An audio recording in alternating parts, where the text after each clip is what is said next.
thermodynamic and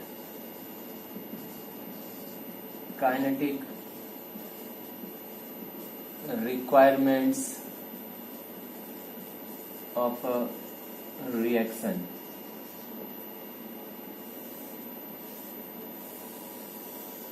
Suppose we have a chemical reaction like this: A mole of A and B mole of B gives M mole of M and N mole of N. At a certain circumstances, by increasing pressure or temperature, all chemical reactions can be made reversible. तो इनकी जो reversibility होती है, तो ये जो thermodynamic and kinetic requirements हम लोगों को देखना है, वो ये बताएगी कि ये रिएक्शन फॉरवर्ड पाथ में जाएगा या रिवर्स पाथ में जाएगा. Product will be more favoured और reactant will be more favoured.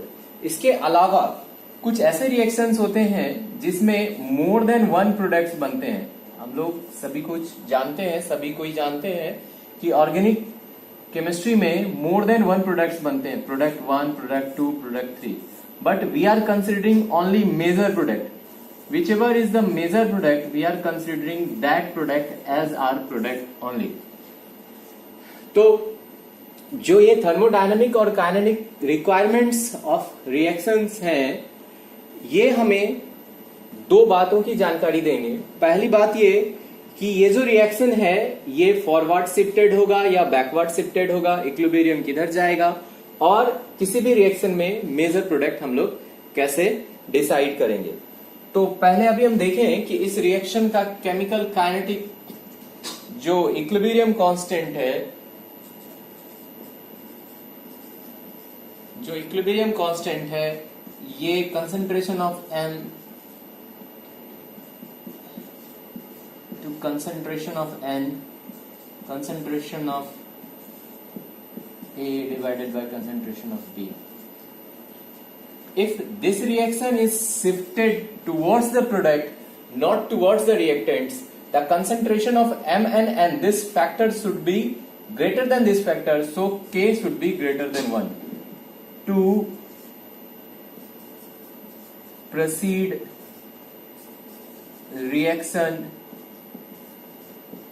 in forward direction.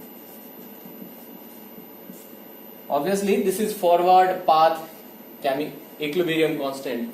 Reverse path equilibrium constant can also be calculated, and whichever forward path chemical equilibrium constant is greater than 1, then reaction will proceed to the forward path. And if the chemical constant of reverse path is greater than 1, then reaction will shift towards the reactant or reverse path.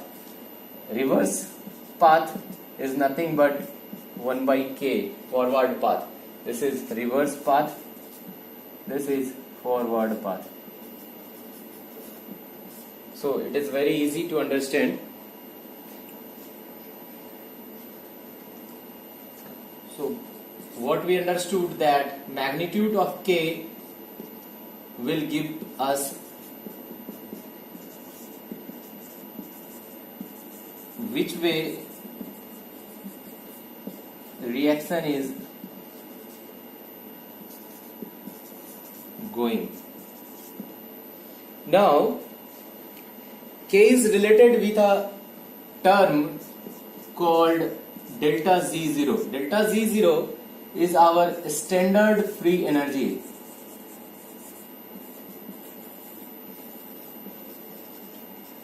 Free energy.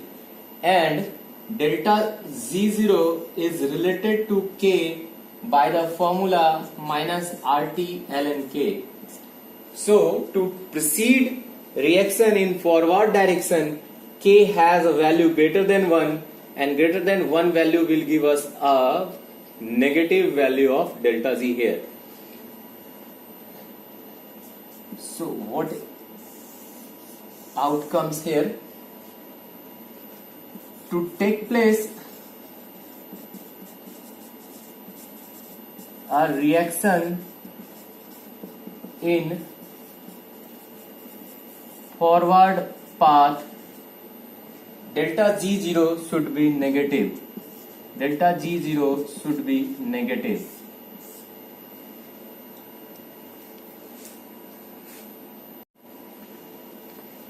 Now for different delta Z values, if we try to make a table here or try to summarize all the relations, then we will write for negative delta Z0, the reaction will be exergonic and it will be shifted toward the product, or the product will be favored in the product will be favored in equilibrium. For positive delta Z0, the reaction will call endogonic, and in this case the reactant will be favored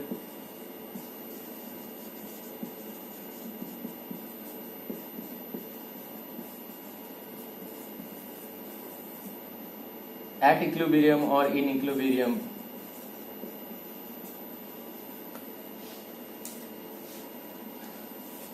If we think about a zero value of delta Z naught, then both the reactant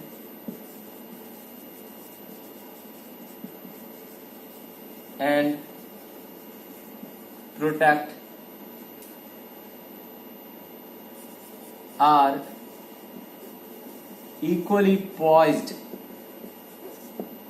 We have already seen the relationship of delta G naught with K, RT ln K, and K is nothing but concentration of products.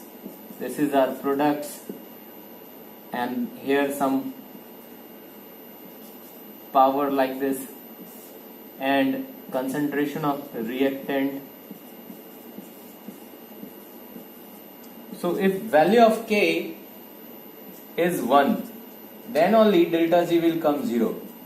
Delta G equals to 0 means value of K equals to 1, and both of these concentration factors are equal. So at this case the reaction and the product are equally poised, which is our third case.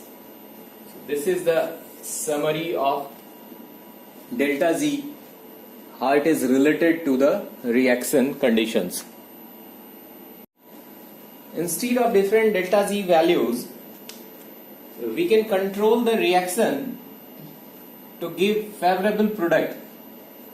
Consider a reaction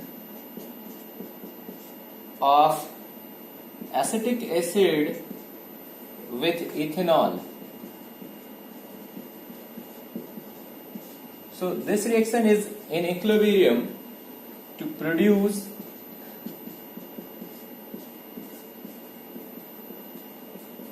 ester and water. At normal conditions, this reaction is backward poised, means the rate of backward reaction is greater than rate of forward reaction at general condition. But according to Le Chatelier's principle,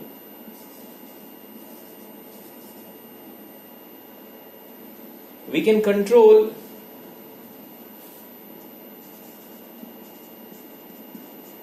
Le Chatelier's principle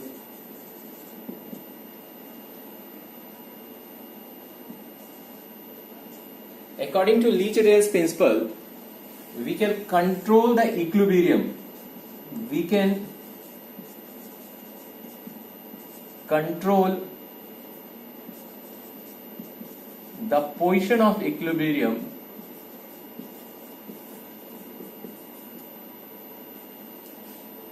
सो यहां पर ली चिटेल्स principal आप लोगों ने पहले देखा है। तो according to Lee चिटेल्स principal हम लोग इस रिएक्शन के प्रोडक्ट को या इस रिएक्शन के इक्विलिब्रियम को कंट्रोल कर सकते हैं। इसका मतलब यह है कि ये फॉरवर्ड पाथ ज्यादा फॉलो करे या रिवर्स पाथ ज्यादा फॉलो करे, इसको हम कंट्रोल कर सकते हैं। तो इसको कंट्रोल करने के लिए if we are taking ethanol in excess and we remove water as it is form, तो इस तरीके से क्या होता है कि अगर हम लोग इसका कंसंट्रेशन बढ़ाते हैं तो इस साइड में कॉलिजन्स मॉलिक्यूल ज्यादा होता है, तो इसकी रिएक्टिविटी ज्यादा बढ़ती है। और अगर इस साइड से वाटर को निकालते जाएं तो वाटर के मॉलिक्यूल्स इस पे एडअप होने के लिए रेडी नहीं है, कम से कम वाटर मॉलिक्यूल है तो एडअप नहीं होगा, तो ये रिएक्शन बैकवर्ड नहीं आएगा। तो by doing these two thing, taking ethanol in excess, this is ethanol C2H5OH, ethanol in excess and removing water from product,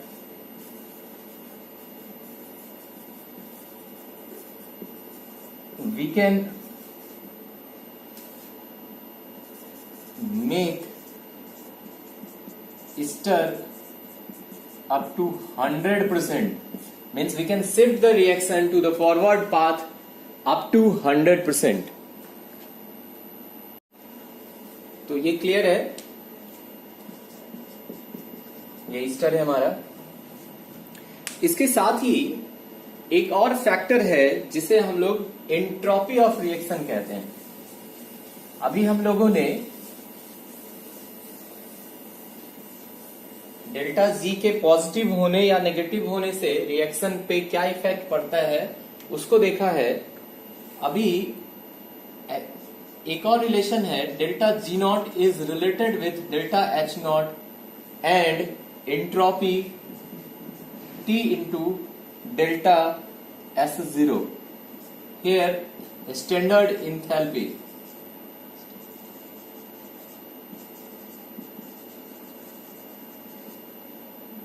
We all know what is delta Z. It is standard free energy.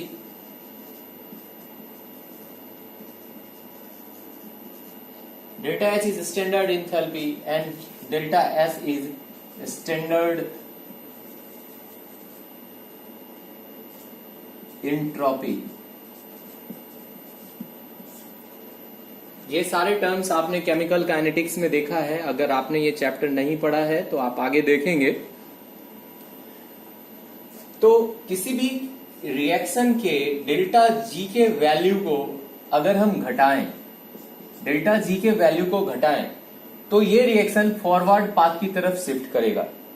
अगर इस reaction में delta G के value को बढ़ाते हैं तो फिर वो रिवर्स पाथ की तरफ शिफ्ट करेगा। ये हम लोगों ने पहले देखा है।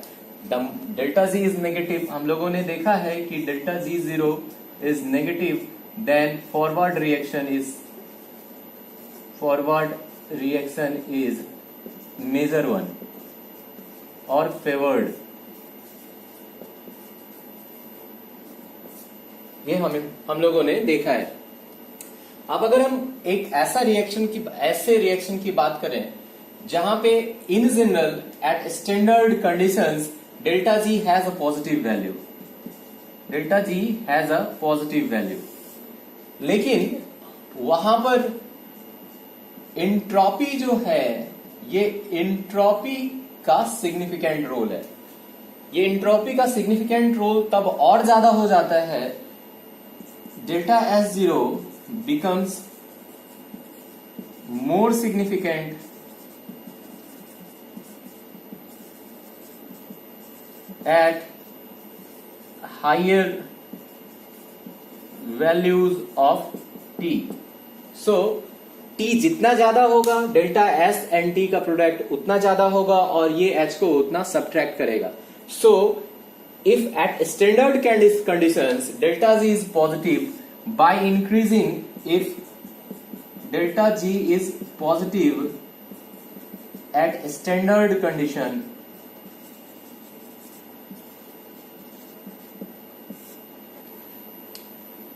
if delta G value is positive at a standard condition, इस कंडीशन में अगर t की वैल्यू को इंक्रीज की जाए by increasing value of t, तो कुछ सर्टेन t के बाद delta G will come negative, delta G0 will come negative, और इस तरीके से इस रिएक्शन को हम लोग फॉरवर्ड की तरफ शिफ्ट कर सकते हैं।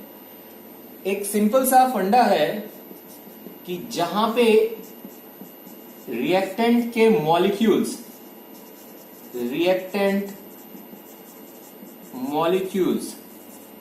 प्रोडक्ट के मॉलिक्यूल्स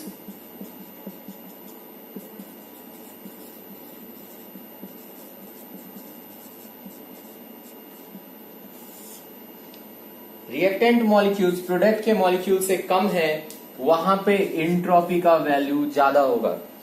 सपोज करें एक रिएक्शन है A plus B which gives C plus D. इस रिएक्शन का एंट्रोपी S1 है। दूसरा reaction A plus B gives us C plus D plus E, और इस रिएक्शन का एंट्रोपी वैल्यू S2 है। तो in general condition, in general pattern, S2 will be greater than S1, where the product molecule is greater than the value of S, entropy will be higher. तो इस तरीके से अगर entropy की बात करें तो वो हायर टेम्परेचर पे काफी सिग्निफिकेंट हो जाता है। अब इस रिलेशनशिप को एक्सप्लेन करने के लिए हम लोग एक एग्जांपल ले रहे हैं। We are taking the example of retro-Diels-Alder reaction.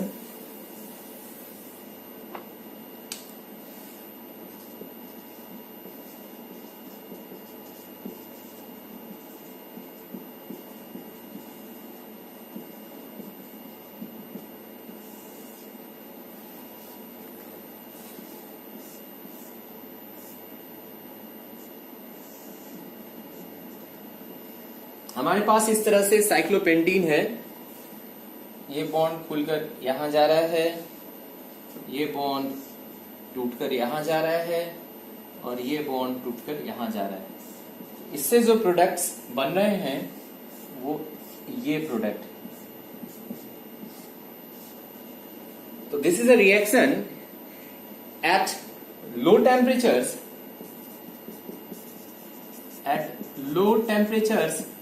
Here value of delta Z0 is positive. अब यहां पर देखें, रिएक्टेंट चूंकि एक है और प्रोडक्ट दो है, molecules of product is greater than molecules of reactant, so यहां पर delta S0 will be positive.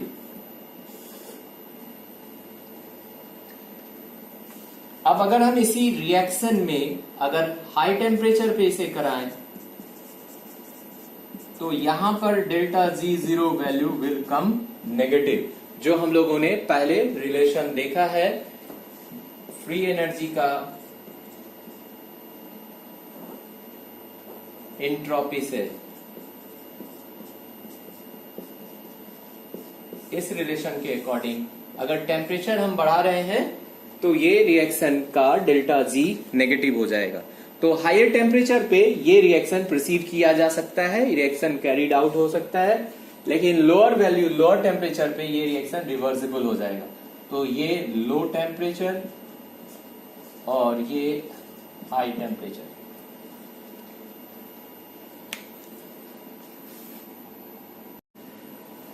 तो अभी हम लोगों ने देखा कि डेल्टा G की वैल्यू अगर नेगेटिव हो तो रिएक्शन फॉरवर्ड पाथ फेवर करेगा और आपका रिएक्शन हो जाएगा। तो क्या डेल्टा G वैल्यू नेगेटिव होना ही एक सफिशिएंट कंडीशन है रिएक्शन को प्रोसीड करने का? जी नहीं। डेल्टा G वैल्यू नेगेटिव होने से रिएक्शन हो ऐसा जरूरी नहीं है।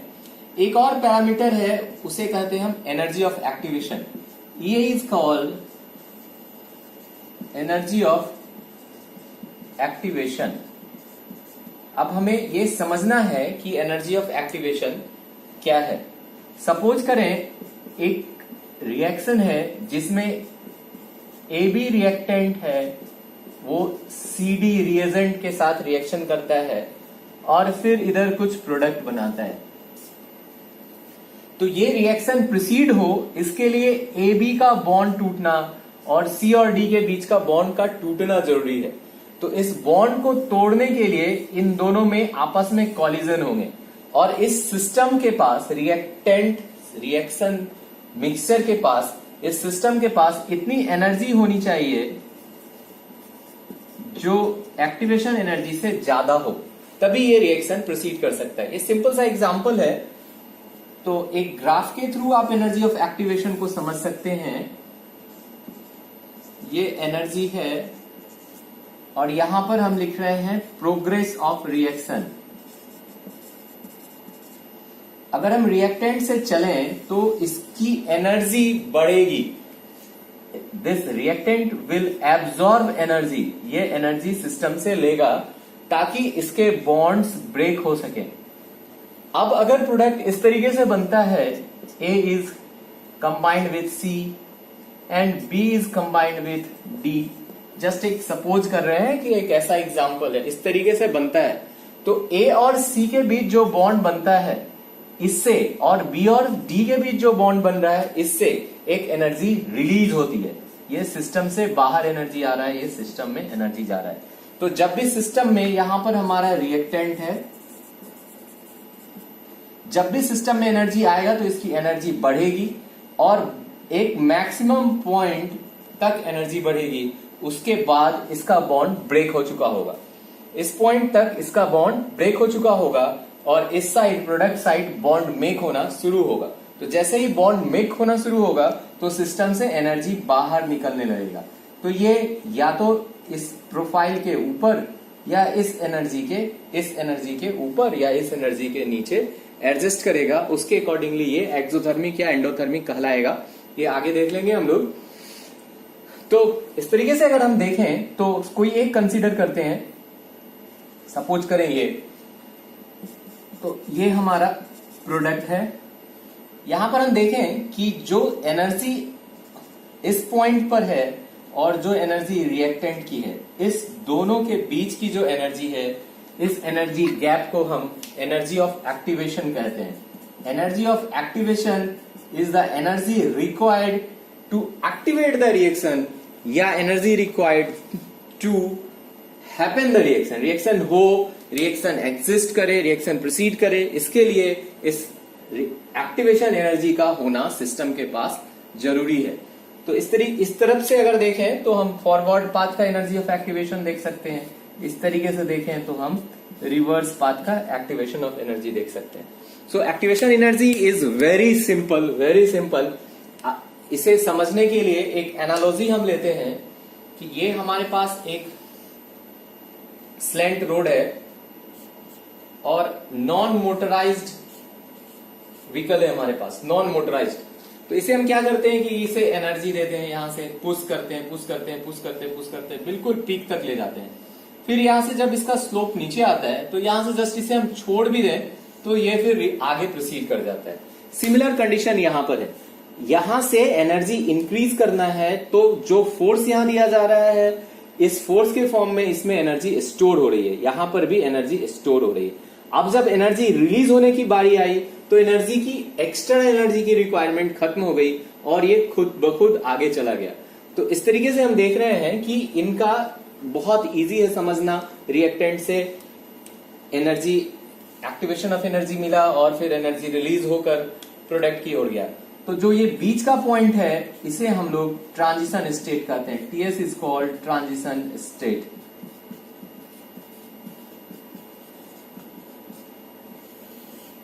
TS is called transition state. अब बात करें kinetic requirements of a reaction की, तो अभी हम लोगों ने देखा एक्टिवेशन एनर्जी क्या है। तो kinetic requirements is related with this energy of activation. So system must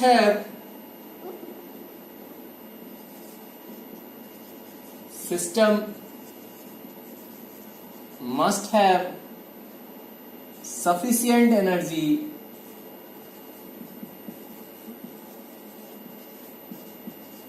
to supply or to overcome energy of activation.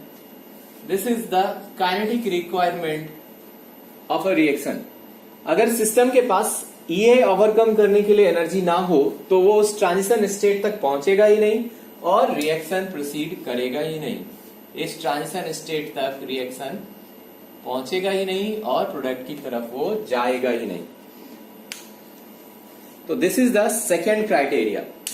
सिर्फ थर्मल क्राइटेरिया से रिएक्शन प्रोसीड हो जाए ऐसा पॉसिबल नहीं है, काइनेटिक क्राइटेरिया भी जरूरी है.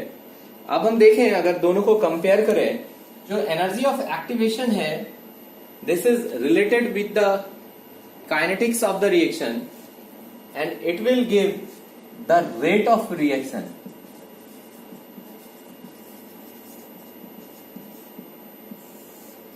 Reaction is faster or slower can be determined with the value of A. जिस किसी भी रिएक्शन का एनर्जी ऑफ एक्टिवेशन कम हो उस रिएक्शन का रेट ज्यादा होगा और जो डेल्टा Z0 वैल्यू है दिस इज रिलेटेड विथ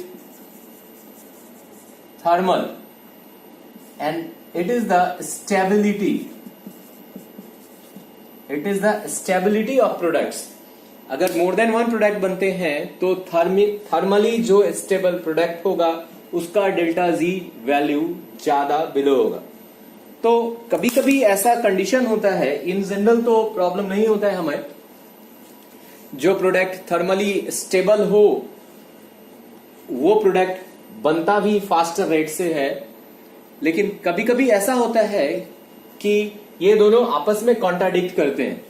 यानी कि किसी भी रिएक्शन में अगर मोर देन वन प्रोडक्ट हो, एक एग्जांपल से हम समझें, इस कॉन्ट्राडिक्शन को दूर करें एक एग्जांपल से. अगर हमारे पास एक रिएक्शन है ए, इसमें हम लोगों ने रिएक्टेंट डाला है कुछ भी और प्रोडक्ट P1 प्लस P2 बन रहा है. तो इसके जो दो पाथ होंगे बेसिकली, तो ए में रिएक्टेंट डाला है, इससे प्रोडक्ट P1 बन रहा है और फिर हम लोगों ने ए में रिएक्टेंट डाला है तो प्रोडक्ट जो है वो P2 बन रहा है. तो सपोज करते हैं this is first reaction, this one is second reaction. तो इस दोनों रिएक्शन में अगर फर्स्ट रिएक्शन जो है उसका energy of activation of first reaction is lesser than energy of activation of second reaction, then energy the first reaction will be faster than reaction number 1 is faster than reaction number 2. ये हम लोगों ने क्या देखा? Kinetic criteria देखा. अभी हम लोग देख रहे हैं thermal criteria. So delta Z0 value is negative for both first reaction and second reaction, but delta Z2 is more negative. Suppose delta Z2 is more negative, means delta Z1 is greater than delta Z2. This is more negative. More negative. तो इस case में जो product of reaction 2 will be more thermodynamically stable. So यहां पर जो product of reaction 2 है यानी कि P2 इज थर्मोडायनेमिकली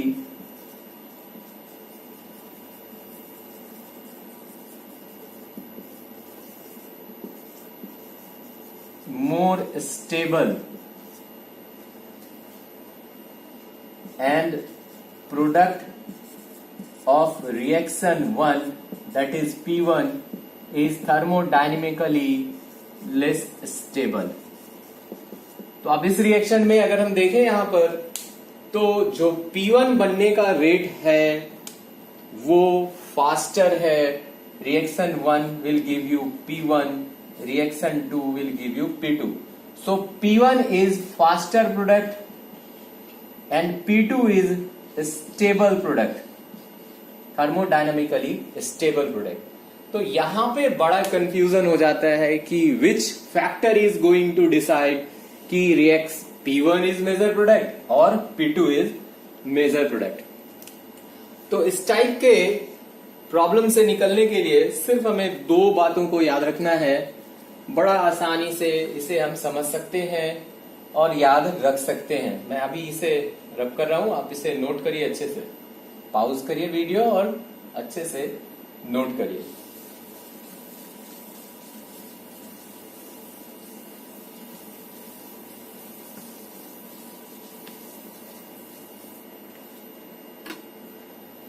तो वो दो बातें क्या है? वो दो बातें हैं कि रिएक्शन कंडीशन क्या है आपका। अगर रिएक्शन आप हाई टेम्परेचर पे करा रहे हैं, एट हाई टेम्परेचर, आप रिएक्शन अगर हाई टेम्परेचर पे करा रहे हो तो थर्मोडायनेमिक कंडीशन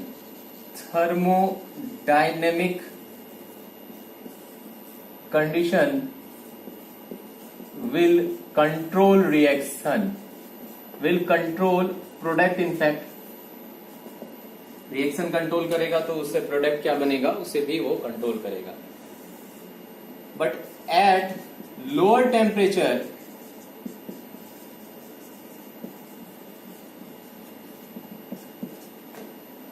काइनेटिक कंडीशन और kinetic requirement, kinetic condition will control product। समझते हैं इसको? किसी भी हायर टेम्परेचर में अगर हम रिएक्शन कराएं तो अब इधर देखें हम, तो इस कंडीशन में जो फॉरवर्ड पाथ है उसकी एनर्जी ऑफ एक्टिवेशन ये है, जो रिवर्स पाथ है उसकी एनर्जी ऑफ एक्टिवेशन ये है। ये दो कंडीशन में डायग्राम बनाया जा सकता है, एक्सोथर्मिक एंडोथर्मिक, ये मैंने पहले भी कहा आपसे। तो इसकी एनर्जी ऑफ एक्टिवेशन ये है और रिवर्स पाथ की एनर्जी ऑफ एक्टिवेशन ये डैश ये है। तो अगर ये रिएक्शन हायर टेम्परेचर पे कराया जाता है तो सिस्टम के पास ऑल टाइम इतनी एनर्जी प्रेजेंट है कि वो फॉरवर्ड पाथ के एक्टिवेशन एनर्जी और रिवर्स पाथ के एक्टिवेशन एनर्जी दोनों को प्रोवाइड कर सके at higher temperature. First condition at higher temperature, this is our first condition and this one is second condition. ध्यान से देखिए, ये एक बार समझिए और कभी भी आपको कोई परेशानी नहीं होगी। अदरवाइज ऑर्गेनिक केमिस्ट्री में ऐसे काफी केसेस आएंगे जहां पर एक प्रोडक्ट थर्मोडायनेमिकली स्टेबल है और दूसरा काइनेटिकली फास्टर रिएक्शन है, तो आप फंस जाएंगे वहां पर। तो इसे ध्यान से एक बार देखिए और हमेशा के लिए इससे छुट्टी, इससे फुर्सत। तो EA और EA डैश अगर हाई टेम्परेचर पे कराई जाए तो इन दोनों कंडीशन में EA और EA डैश दोनों डायग्राम में आप बता सकते हैं इनमें से कौन सा डायग्राम एक्सोथर्मिक का है, कौन सा एंडोथर्मिक का है। सिस्टम की एनर्जी, रिएक्टेंट की एनर्जी यहां पर है, रिएक्टेंट ने कुछ एनर्जी ले लिया है और ऊपर है, तो ये क्या है, एनर्जी एब्जॉर्ब किया है। So this one is endothermic. यहां पर रिएक्टेंट की एनर्जी से प्रोडक्ट की एनर्जी कम है तो कुछ एनर्जी रिलीज हुआ होगा, तो ये एक्सोथर्मिक। इन दोनों केसेस में एक्सोथर्मिक हो या एंडोथर्मिक हो, अगर टेम्परेचर हाई है तो फॉरवर्ड पाथ का एक्टिवेशन एनर्जी और रिवर्स पाथ का एक्टिवेशन एनर्जी दोनों सिस्टम के पास है।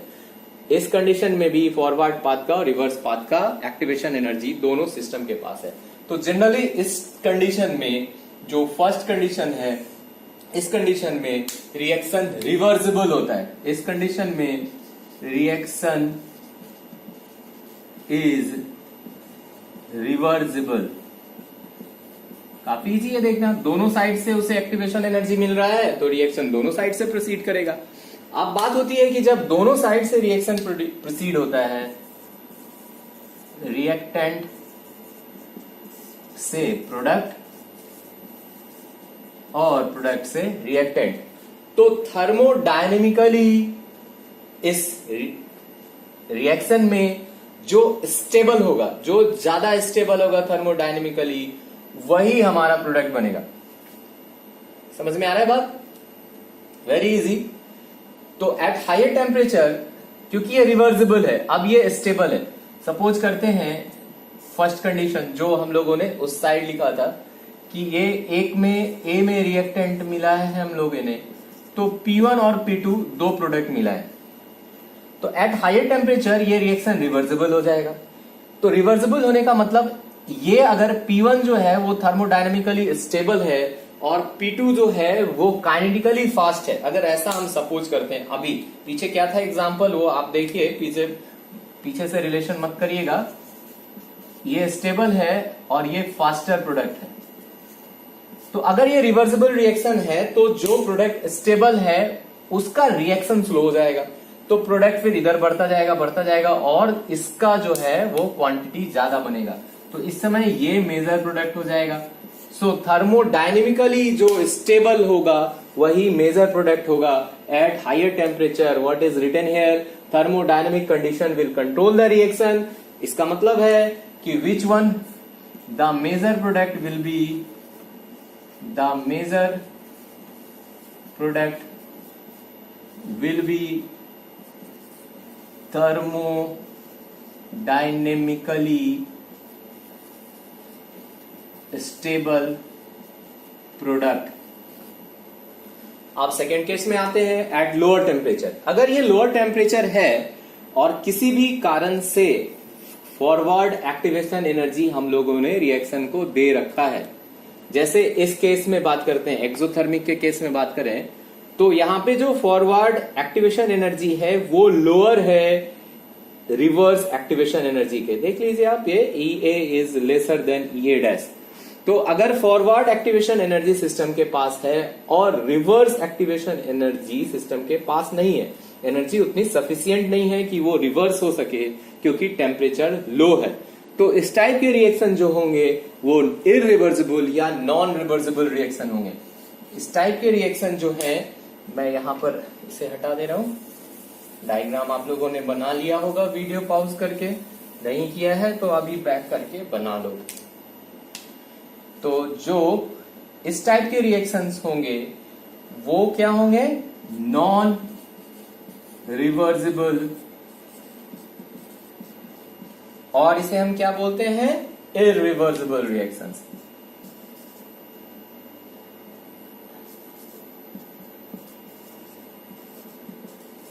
Irreversible reaction.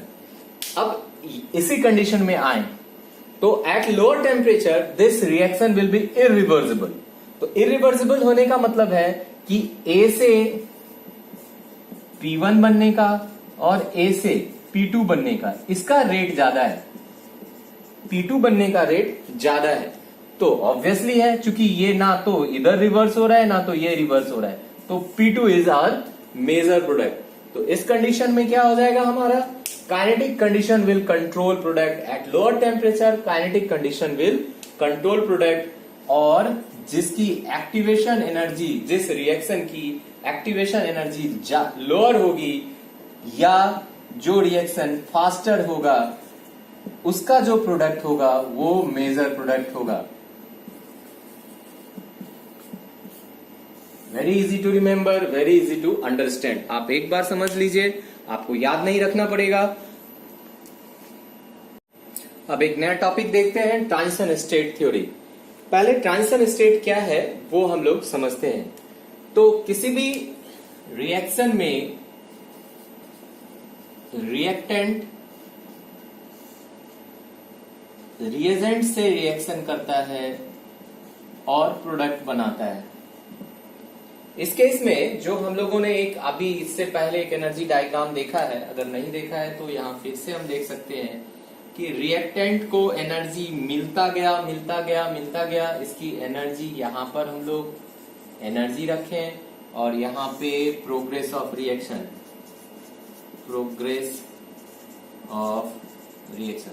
तो ये रिएक्टेंट है। तो एट मैक्सिमम पोटेंशियल एनर्जी, इस पॉइंट पर मैक्सिमम पोटेंशियल एनर्जी होगा। तो एट मैक्सिमम पोटेंशियल एनर्जी जब ये पहुंचता है तो इसे हम ट्रांजिशन स्टेट ऑफ रिएक्शन बोलते हैं। This point is called transition state of reaction. अब यहां से ये फर्दर प्रोडक्ट की तरफ शिफ्ट होता है और प्रोडक्ट इस तरीके से बनता है, यहां पर फिर प्रोडक्ट। तो ध्यान से देखें कि ट्रांजिशन स्टेट क्या है। पहली बात तो ट्रांजिशन स्टेट रिएक्टेंट से प्रोडक्ट में कन्वर्ट होने में एक ऐसा स्टेज है जहां पर सिस्टम की पोटेंशियल एनर्जी ज्यादा है। पोटेंशियल एनर्जी क्यों कहा गया? क्योंकि रिएक्टेंट ने सिस्टम से एनर्जी लिया और इसने एनर्जी स्टोर किया ताकि इसके बॉन्ड ब्रेक हो सके। ये पहले भी एग्जांपल में बताया गया है कि अगर एक रिएक्टेंट है AB, दूसरा है CD, ये फॉर्म होकर टूटना चाह रहा है, यहां से बॉन्ड बनना चाह रहा है और A के साथ C बॉन्ड बना रहा है और B के साथ D बॉन्ड बना रहा है, तो ये दो बॉन्ड जो हैं ये टूटने वाले बॉन्ड हैं और ये दो बॉन्ड जो हैं ये बनने वाले बॉन्ड हैं। तो जो बॉन्ड टूटने के लिए एनर्जी रिक्वायर्ड है वो सिस्टम से ये लेगा energy, it will absorb energy, और जो बॉन्ड बनने से एनर्जी रिलीज होगा वो सिस्टम से बाहर निकलेगा। तो जो फर्स्ट पार्ट है, जो यहां तक का पार्ट है, यहां से यहां तक का पार्ट है, वो एनर्जी स्टोर हो रहा है ताकि ये बॉन्ड को और ये बॉन्ड को तोड़ा जा सके। जिस समय ये एनर्जी मैक्सिमम होता है उस समय ये बॉन्ड ब्रेक हो जाता है और वहां से फिर बॉन्ड मेकिंग होती है जिससे एनर्जी रिलीज होती है और एनर्जी प्रोडक्ट की तरफ जाकर डिक्रीज होने लगता है। तो इस पॉइंट को हम लोग ट्रांजिशन स्टेट बोलते हैं।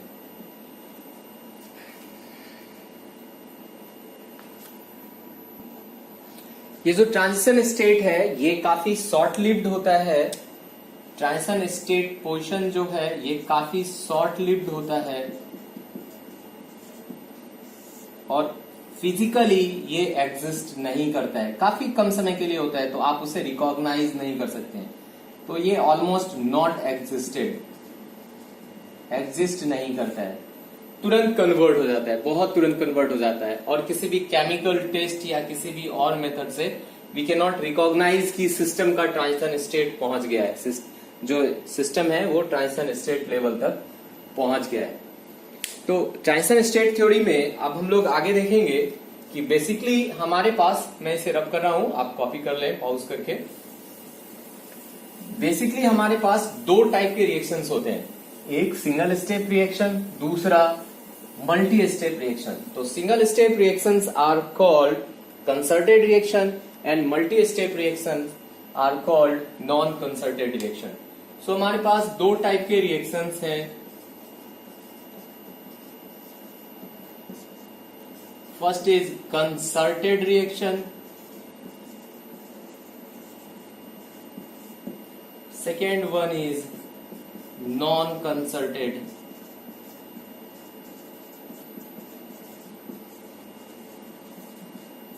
रिएक्शन। ये फर्स्ट सिंगल स्टेप होगा, this one is single step reaction, और इसमें मोर देन वन स्टेप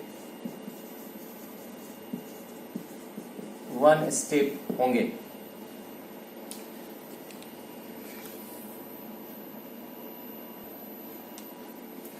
अब देखते हैं पहला कंसर्टेड रिएक्शन के बारे में। तो इसे अभी हटा देते हैं।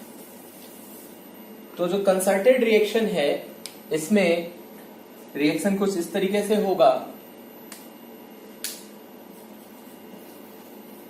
रिएक्टेंट, रिएजेंट एंड प्रोडक्ट एक ही स्टेप में ये रिएक्शन कन्वर्ट हो जाएगा। तो इसकी अगर हम लोग एनर्जी डायग्राम ड्रॉ करें तो इस तरीके से इसका एनर्जी डायग्राम ड्रॉ किया जा सकता है, जो अभी हम लोगों ने पहले भी देखा है। इसकी एनर्जी ज्यादा है तो ये endothermic, here we are taking energy, और यहां हम लोग ले रहे हैं progress of reaction.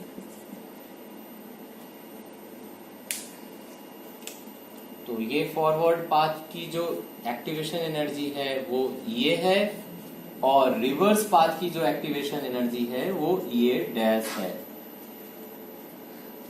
Similarly this reaction is energy is gaining, so this is endothermic reaction. Similarly exothermic reaction भी लिया जा सकता है, जिसमें system will lose energy, so product side energy is lesser.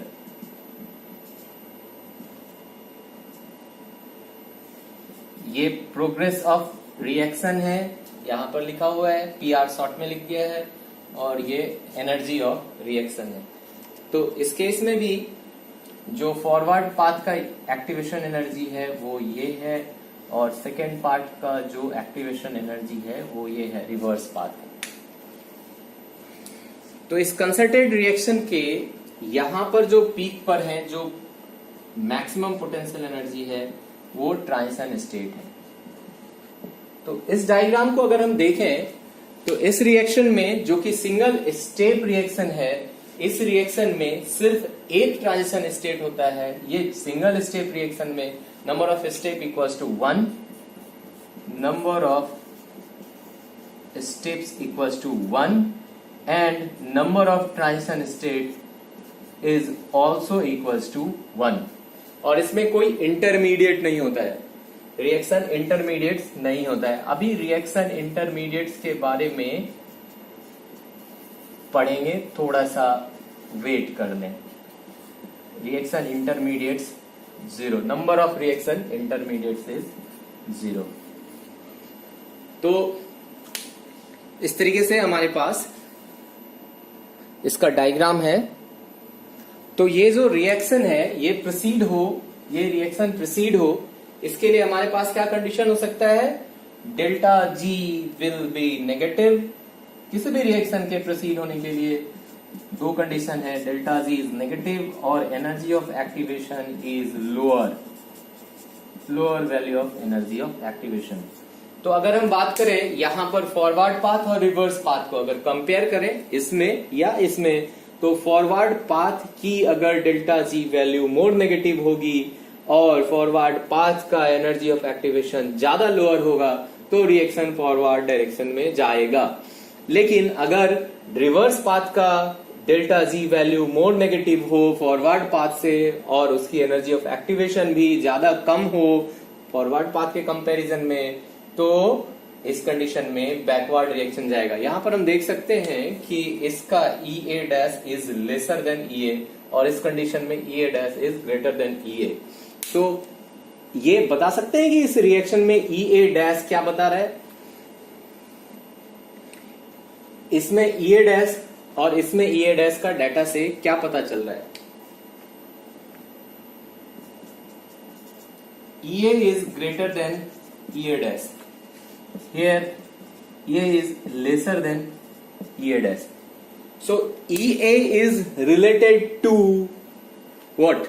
EA is related to rate of reaction. So in this case EA is lesser of backward path.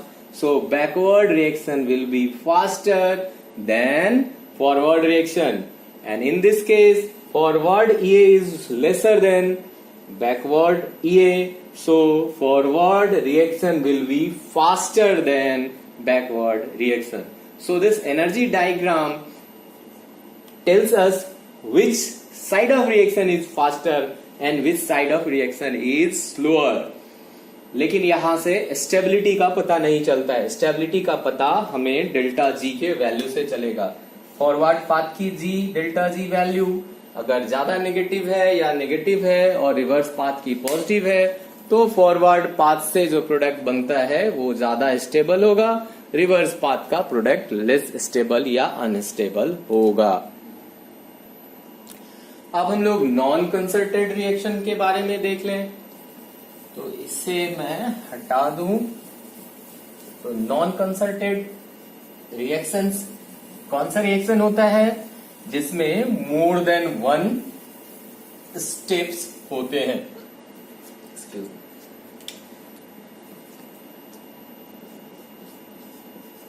Non concerted reaction, ये multi step reaction, this is multi step reaction और more than one step reaction. तो यहां पर क्या होता है, इसके example मैं आपको एक दिखा रहा हूं कि सपोज करो कि ए में हम लोगों ने एक रिएक्टेंट डाला है, तो इससे एक बी इंटरमीडिएट बनता है।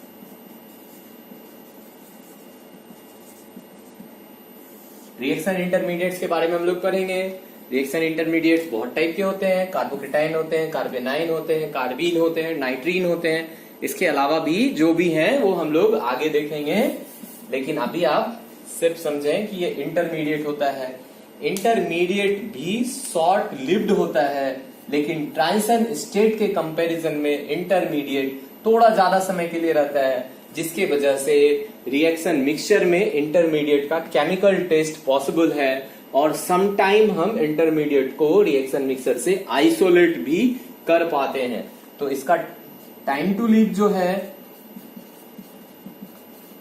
वो थोड़ा ज्यादा होता है time to leave of transition state से। Time to leave of intermediate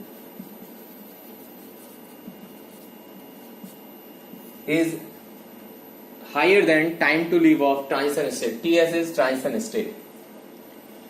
इस वजह से जो इंटरमीडिएट है वो आइसोलेबल भी हो सकता है और इसे हम केमिकल टेस्ट से डिटेक्ट तो जरूर कर सकते हैं। नोट कर लिया? इसे मैं हटा दे रहा हूं।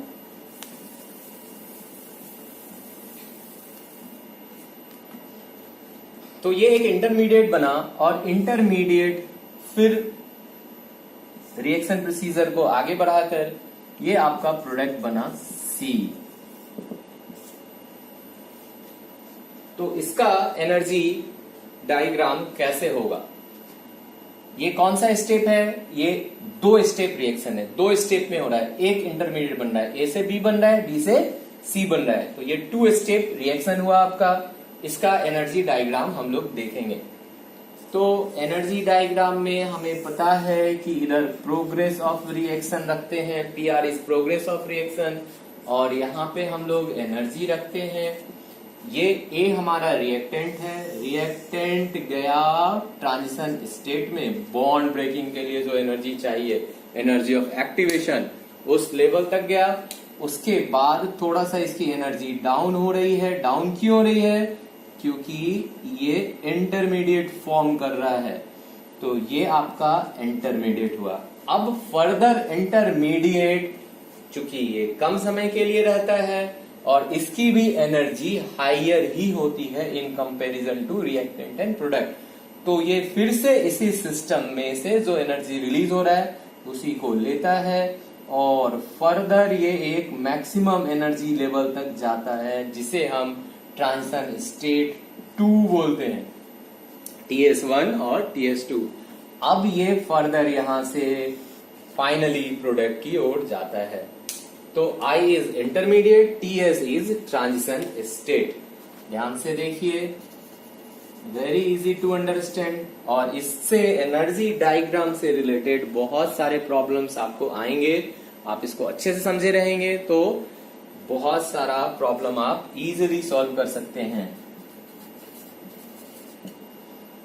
This is our first transition state and this one is our second transition state. मैं ये इंटरमीडिएट भी यहां से हटा दे रहा हूं क्योंकि ये डिस्टर्ब कर रहा है हमारे एरिया को। तो ये एक डायग्राम हो गया। अब इसमें फिर से हम अपना वो कैलकुलेशन लिखते हैं। तो इसमें नंबर ऑफ स्टेप्स कितना है sir? Number of steps equals to 2, number of transition states is again 2 and number of intermediates is 1।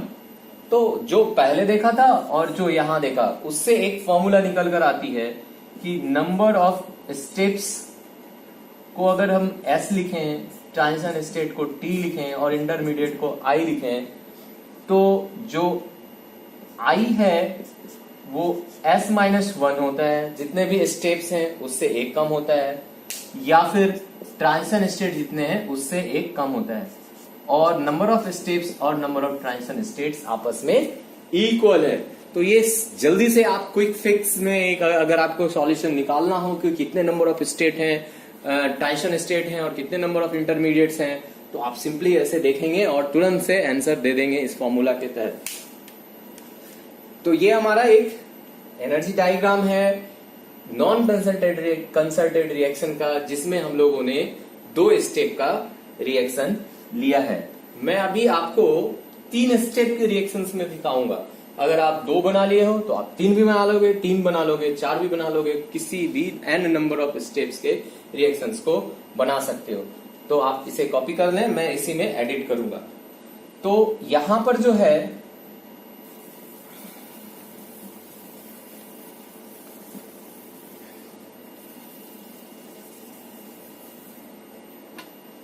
ये B से C, ये intermediate 1, it is converted into a more stable intermediate.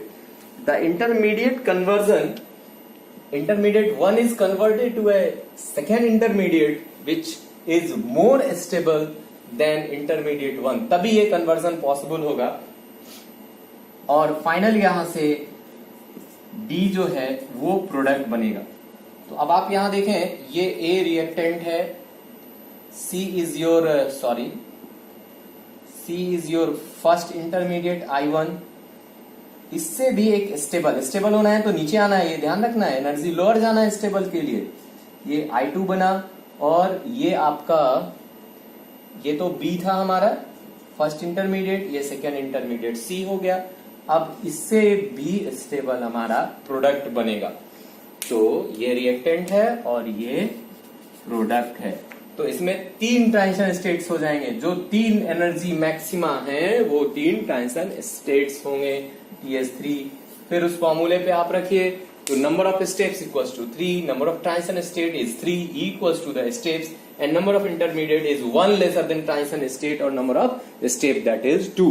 तो इस तरीके से आप n नंबर ऑफ स्टेप्स के reactions भी एनर्जी डायग्राम पर सेट कर सकते हैं, बना सकते हैं, और बिना बनाए हुए भी बहुत सारे आंसर्स दे सकते हैं। अभी हम देखते हैं कि कैटलिस्ट का क्या रोल है। और कैटलिस्ट क्या होता है आप जानते हैं। कैटलिस्ट दो substance which doesn't participate in reaction itself but speed up the reaction, लेकिन रेट ऑफ रिएक्शन को वो बढ़ा सकता है, उसे हम लोग कैटलिस्ट कहते हैं। इसका मतलब ये कंज्यूम नहीं होगा पूरे रिएक्शन प्रोसेस में, ये कंज्यूम नहीं होगा, सिर्फ रेट ऑफ रिएक्शन को बढ़ा सकता है। और कैटलिस्ट की एक बात है कि ये पोजीशन ऑफ इक्विलिब्रियम को शिफ्ट नहीं कर सकता है। Catalyst can increase rate of reaction but can't alter the position of reaction। तो जहां पर भी रेट ऑफ रिएक्शन आता है सर, वहां पर क्या होगा, एनर्जी ऑफ एक्टिवेशन। तो अगर हम कैटलिस्ट डालते हैं किसी रिएक्शन मिक्सचर में तो उससे एनर्जी ऑफ एक्टिवेशन लोअर हो जाएगा सिस्टम का। तो अभी एक एनर्जी डायग्राम ड्रॉ करें। मैं हर एक चीज को एनर्जी डायग्राम पर ड्रॉ करने की कोशिश कर रहा हूं क्योंकि एनर्जी डायग्राम को समझना बहुत जरूरी है और किसी भी रिएक्शन का एनर्जी डायग्राम ड्रॉ किया जा सकता है और उसके बेसिस पर आपको प्रॉब्लम भी पूछा जा सकता है। तो एक नॉर्मल रिएक्शन है जो इस तरीके से प्रोसीड कर रहा है।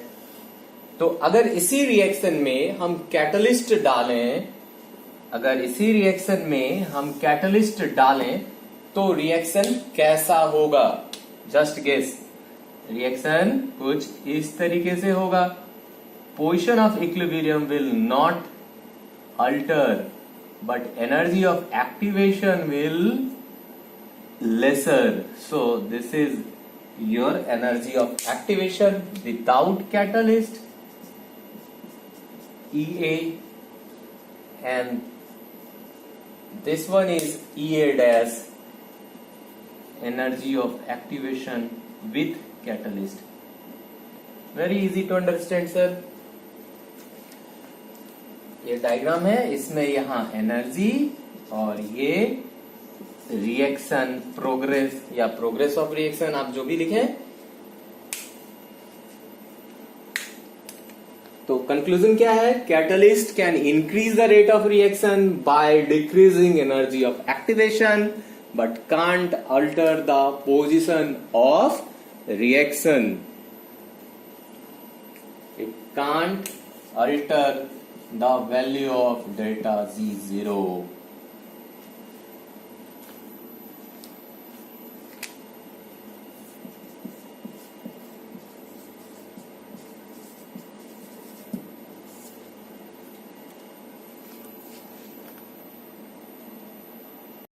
Now we will see isotope effect on reaction rates.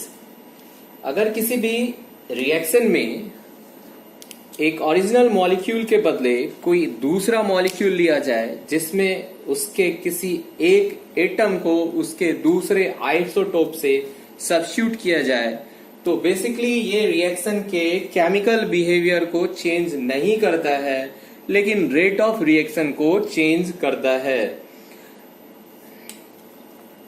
Suppose करें कि हाइड्रोजन का रिएक्शन हो रहा है, इसके जगह पे ड्यूटेरियम अगर लें हम, तो इसका रेट और दूसरे जगह इसका रेट, ये दोनों रेट चेंज होगा, केमिकल प्रॉपर्टीज इसके चेंज नहीं होंगे। तो जो काइनेटिक ऑफ आइसोटोप इफेक्ट है, ये हम लोग 3 टाइप से देख सकते हैं।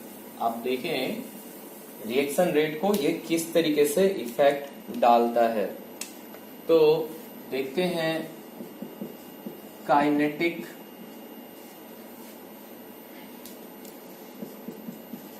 आइसोटोप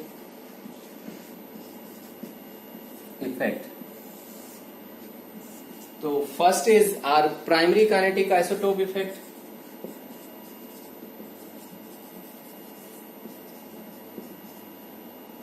प्राइमरी काइनेटिक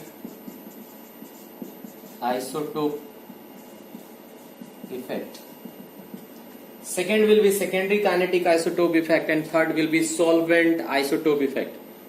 एक एक करके सबको पढ़ेंगे अभी। प्राइमरी काइनेटिक आइसोटोप इफेक्ट में जो रिएक्शन हो रहा है, सपोज करें कि कार्बन और हाइड्रोजन का ये रिएक्शन है, बॉन्ड है, और इसे हम लोग फ्री रेडिकल सब्स्टिट्यूशन क्लोरीन से करा रहे हैं। तो यहाँ पर जो बॉन्ड ब्रेक हो रहा है वो Cl से फिर बॉन्ड ब्रेक हो रहा है। ये रिएक्शन मैकेनिज्म हम लोग आगे देखेंगे, n नंबर ऑफ स्टेप्स इसमें लगते हैं, वो सब अभी नहीं देखे। कहने का मतलब ये है कि अगर इस पोजीशन पे हाइड्रोजन के बदले ड्यूटेरियम लिया जाए और इसे सब्स्टिट्यूट कराया जाए, यहां पर आपका हाइड्रोजन निकलेगा, H फ्री रेडिकल निकलेगा, और यहाँ पे आपका ड्यूटेरियम फ्री रेडिकल निकलेगा। तो जो ये 2 रिएक्शंस हैं, एक में हम लोगों ने हाइड्रोजन रखा है और दूसरे में ड्यूटेरियम रखा है। तो प्राइमरी कहने का अर्थ ये है, प्राइमरी कहने का मीनिंग ये है कि जिस बॉन्ड को तोड़ा जा रहा है इन रेट डिटरमाइनिंग स्टेप, याद रखना है, इन आरडीएस रेट डिटरमाइनिंग स्टेप, किसी और स्टेप में नहीं, रेट डिटरमाइनिंग स्टेप में जिस बॉन्ड का टूटना हो रहा है, ब्रेकेज हो रहा है, अगर वहीं पर आइसोटोप चेंज हो रहा है तो इसे हम प्राइमरी काइनेटिक आइसोटोप इफेक्ट बोलेंगे, और ये most effective type of isotope effect है। तो इस केस में अगर इसकी मास की कंपैरिजन करें तो हाइड्रोजन के कंपैरिजन में ड्यूटेरियम का मास कितना गुना हो जाता है, बोलिए। Correct, 2 times. तो हाइड्रोजन के रिस्पेक्ट में इसका जो रेट है इस इक्वेशन का, अगर KH डिवाइडेड बाई KD अगर हम लिखें, kinetics KH divided by KT लिखें, तो ये लगभग 225 हमारा आता है। जो टिपिकल वैल्यू है वो 2 गुना से 5 गुना तक हो सकता है काइनेटिक के। ओके, अब अगर हम बात करें सेकेंडरी काइनेटिक आइसोटोप इफेक्ट की, तो इस जगह पे सेकेंडरी काइनेटिक आइसोटोप इफेक्ट, तो यहां पर जो रेट डिटरमाइनिंग स्टेप है उस स्टेप में जो बॉन्ड ब्रेकिंग होगा वो bond breaking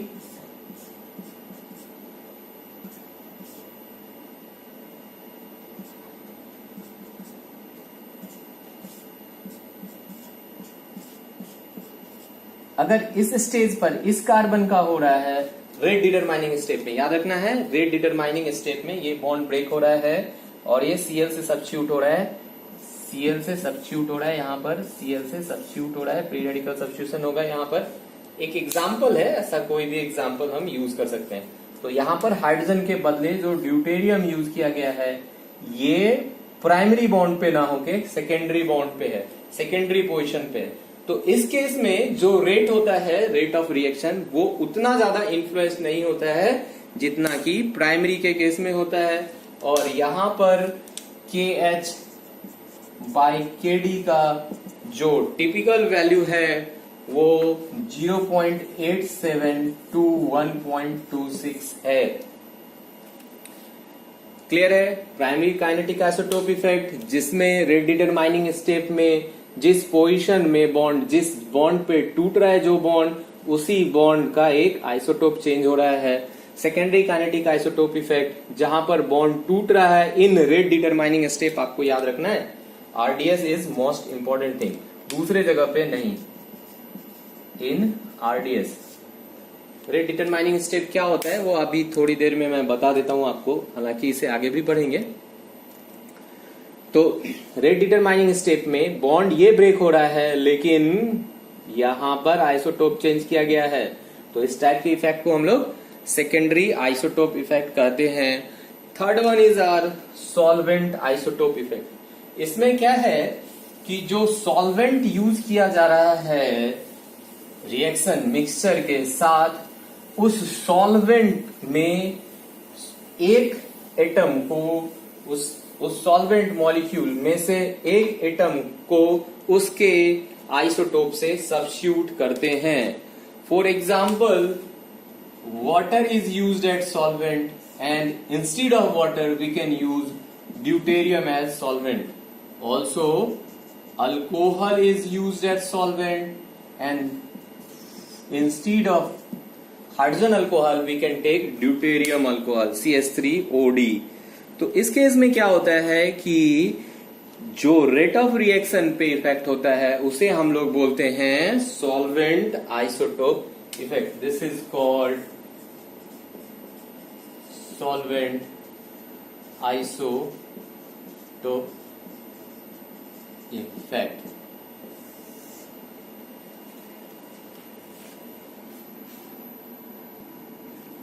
so for summary, 3 type के आइसोटोप इफेक्ट हो गए। प्राइमरी जो कि मोस्ट इफेक्टेड है, सेकेंडरी जिसमें कि बॉन्ड ब्रेक जहां पर हो रहा है रेट डिटरमाइनिंग स्टेप में, वो आइसोटोप वहां पर नहीं है, और थर्ड सॉल्वेंट में अगर आइसोटोप चेंज करते हैं।